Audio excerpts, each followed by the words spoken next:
Hi guys, Jody here. So I wanted to jump on today and talk about when healers need healing. I did a post about this the other day on my Instagram.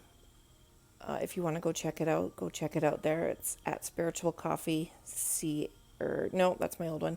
At Spiritual Coffee and then an underscore. I don't know that a lot of healers talk about when they need healing in the present tense. I know a lot of us talk about what we're going through, what we're moving through, but I don't recall seeing a lot of, present tense, this is what I'm going through. I found out myself a couple of weeks ago that I am in adrenal fatigue. I didn't even know what that was until a couple of weeks ago. And I've been learning more about it, posting more about it on my personal Instagram and Facebook pages. And I've had a lot of people message me asking, what were my symptoms and reaching out to me saying that they've been going through the exact same thing. And I definitely believe it is a sign of the times that we are in. We're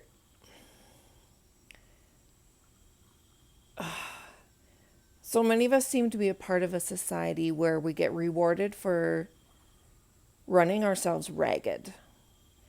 And being busy is a badge of honor. And I hate that so much. I really hate it. I'm not impressed with someone who is so busy that they don't even have time to think. That really doesn't impress me at all. I feel sad for them and I wonder, what are they running away from? What are you keeping yourself so busy for to avoid facing in your life? I just don't think it's really anything to be proud of. Personally, that's me. I'm always saying stop the glorification of busy. Plain and simple. But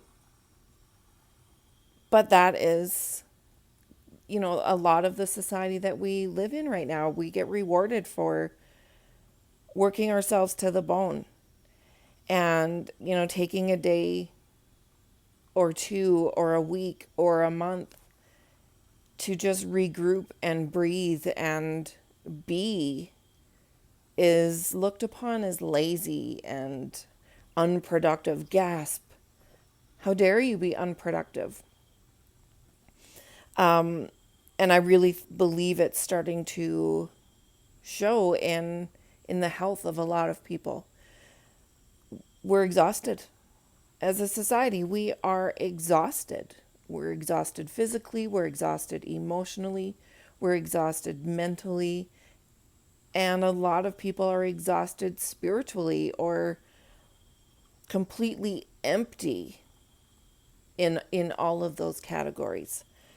And for myself, this was a really huge wake up call. I've always considered myself a healer. I'm a healer, I'm a fixer, I'm a rescuer. I'm a teacher.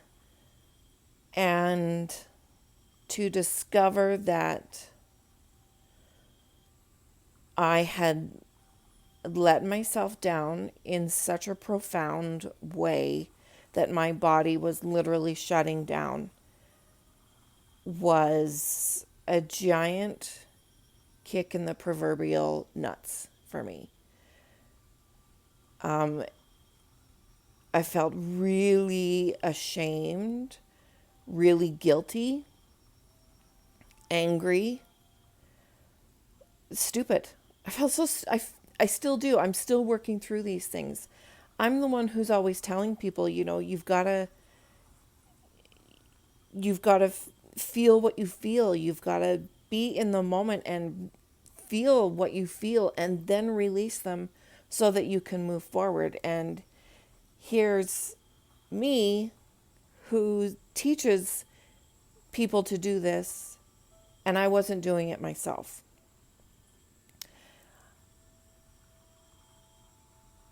I'd like to say that I didn't know that I wasn't doing it, but on some level I absolutely knew. And then when I was faced with this, I knew. I totally knew. Uh, I'm a divorced mom. I have pride. I have a sense of pride of myself, and I've always been that strong person. I've always been independent. Um, I've never viewed myself as weak. And the thought of someone else viewing me as weak, no, that doesn't even come on my radar. I can't even stomach that idea. Um, and it's just been myself and my daughters for the last over 6 years. And we've gone through a lot together. My ex-husband, really not a good person, and has put us through a lot, has put all of us through a lot of anger, a lot of pain, senseless, needless pain and stress. And I haven't dealt with that appropriately or in the most healthy way. There's been times when I've completely gone off the deep end and screamed and cried and lost my shit. But then there's been more times than that when I have put on the brave face, coached my daughters through it, stuffed my own feelings down for the sake of theirs, which I don't regret doing at all. But in doing so and continuing to move forward with my life at the pace that I was going, I either wouldn't remember or I wouldn't allow myself to revisit that pain and see what it meant to me. I would just make sure they were okay and that they had worked through everything they were feeling and they were feeling everything that they were feeling. And then, okay, good. And not revisit what all of that meant to me or what it did to me. And then I had a really stressful job that I loved and I was really good at, but it was stressful. It was, dealing with people who were not at their best. And it took a toll on me. And a year ago, almost exactly a year ago coming up, I quit that job and decided to start my own business. Terrified. But I had to, once in my life, I had to gamble on me. And so that's what I did. I knew for my mental health, that's what I needed to do. And so that's what I did. Meanwhile, I'm going through teenage things with my daughters, and my ex-husband still is, chipping away at my mental and emotional well-being, and it's like a bad infection that won't go away. And I'm starting to stress about finances, and while all this is happening, I've got my acreage for sale listed by myself because I've been through realtors and none of them were willing to work for me. And so I took it on myself. So I'm got that extra burden on top of me. I ended up selling my place all by myself. I'm really, really proud of it. I got an excellent price that I was happy. I was able to close that chapter because that was my marriage house. That was our family home for 13 years. And that was a chapter that we were all ready to move forward from. But again, I didn't allow myself to really feel everything I was feeling. We moved to a city after living in the country outside of a small town for all of my daughter's lives. And my daughters were very, very excited. I was thrilled to be able to do this for them. I knew it would benefit them greatly. I have to switch my legs here. But I was moving farther away from my friends. My friends lived in the opposite direction. And I was sad to be leaving my sanctuary and my home. I went from being a homeowner to being a home renter, and that was a huge adjustment for me mentally to, I don't know, it sounds silly, I know, but it was a huge adjustment for me. And then from living in a place I'd known my whole life to living in a city that I'm familiar with, but no friends, no nothing. And I didn't deal with those feelings. And so then when I find out that I am in adrenal fatigue, at first I was like, okay, that makes sense. Now I know what's going on, because I'd had some really weird things happening with my body and I didn't know why. When I found out what was going on, that made sense. Okay, I have an answer. Sorry, I just kicked the stand. But then after that came a lot of the guilt, a lot of the shame. And along with that comes, okay, it's time now. You can no longer shove those things, those feelings in the closet. You need to take them out one at a time and look at them and feel them in all their messiness and pain. But you have to do it. And that's a hard thing. But I'm also realizing I'm ending a lot of karmic cycles in doing that. And I always believe that everything happens for a reason. Everything happens in the timing it is supposed to. And I have to be grateful, and I have to acknowledge and be grateful for the timing that all of this happened. I knew coming into 2019 that this was going to be a year of healing for me. I didn't know to the extent, I didn't know what type of healing. I just knew intuitively that this was going to be a year of healing. So now I've got physical healing to do. I'm working through the emotional and mental healing. And I feel like this is only going to strengthen my purpose and my abilities spiritually as a teacher, as a light worker, as a spiritual warrior. Healers need healing too, and I believe everybody is a healer in some degree.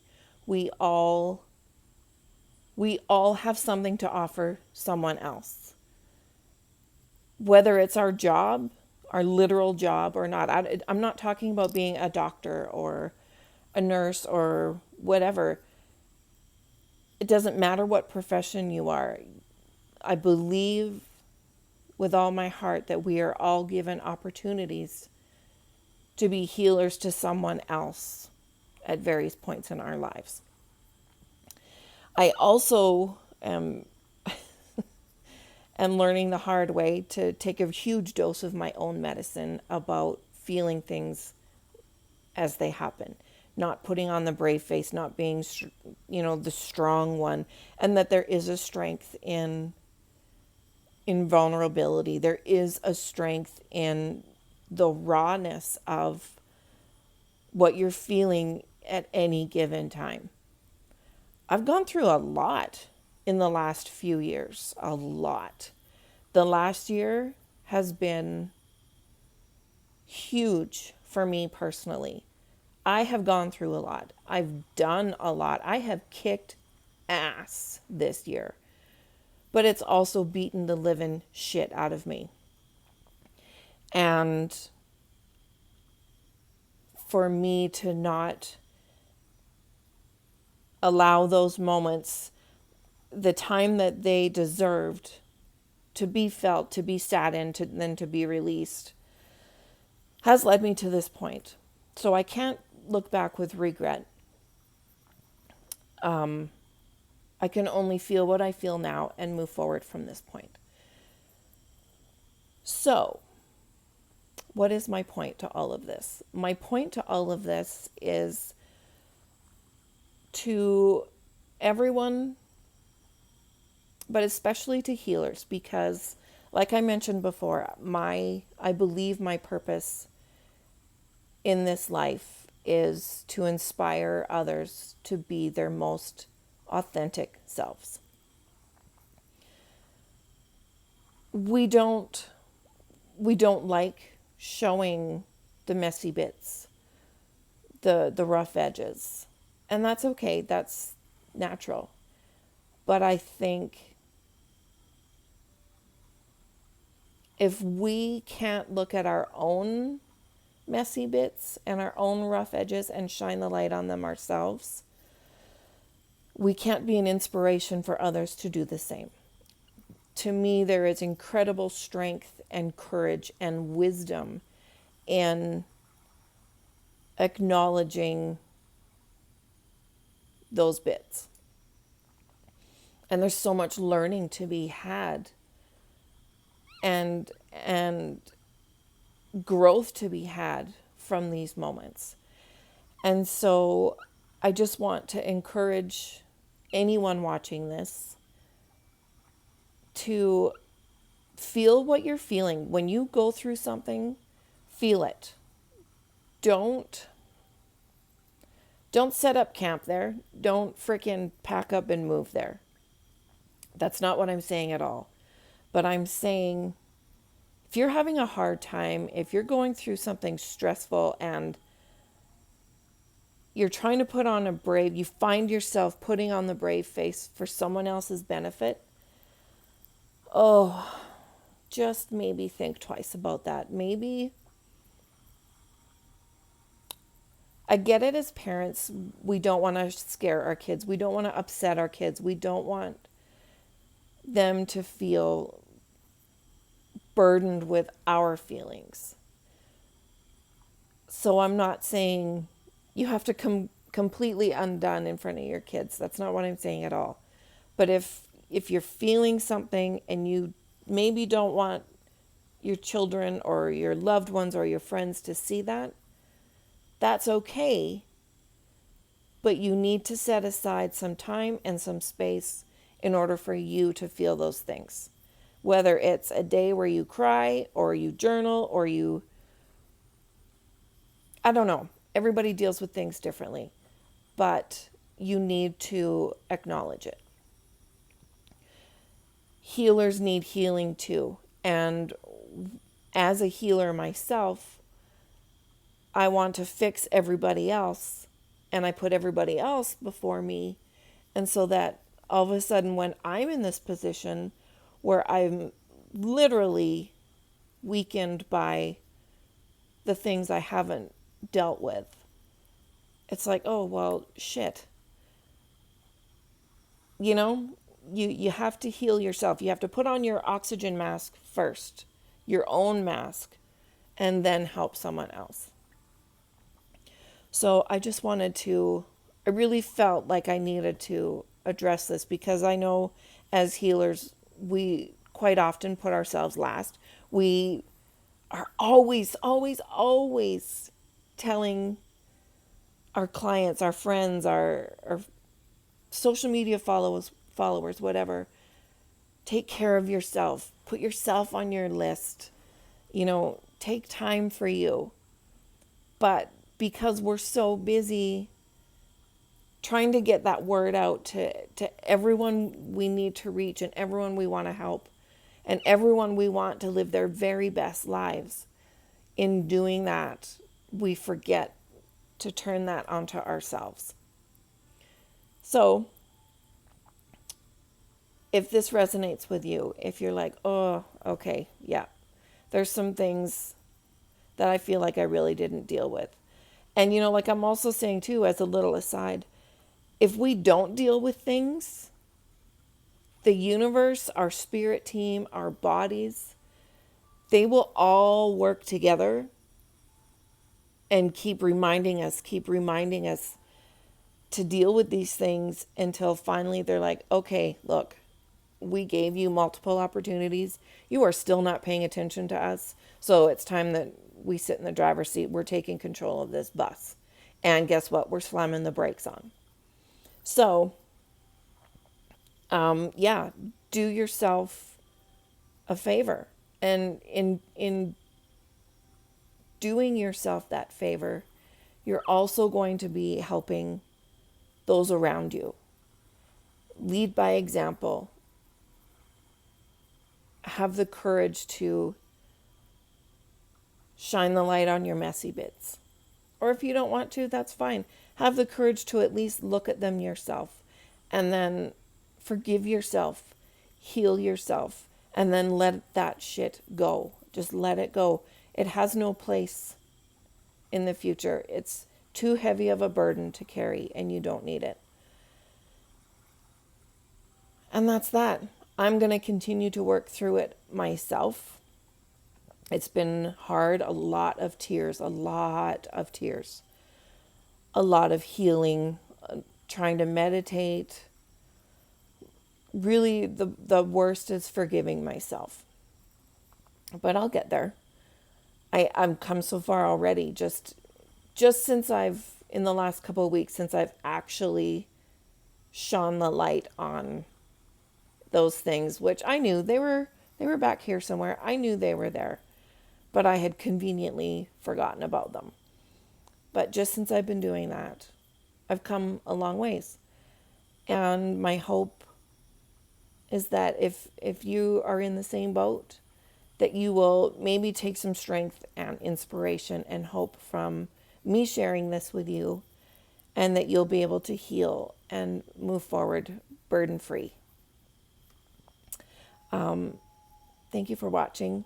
My subscribers, I have I think 4 subscribers. Compared to some that have millions, that's nothing, but to me, it's pretty exciting. And that means the world to me. So yeah, your likes, your comments, your shares, your subscribes mean the world to me. That's that. Have a very blessed day and take care of you.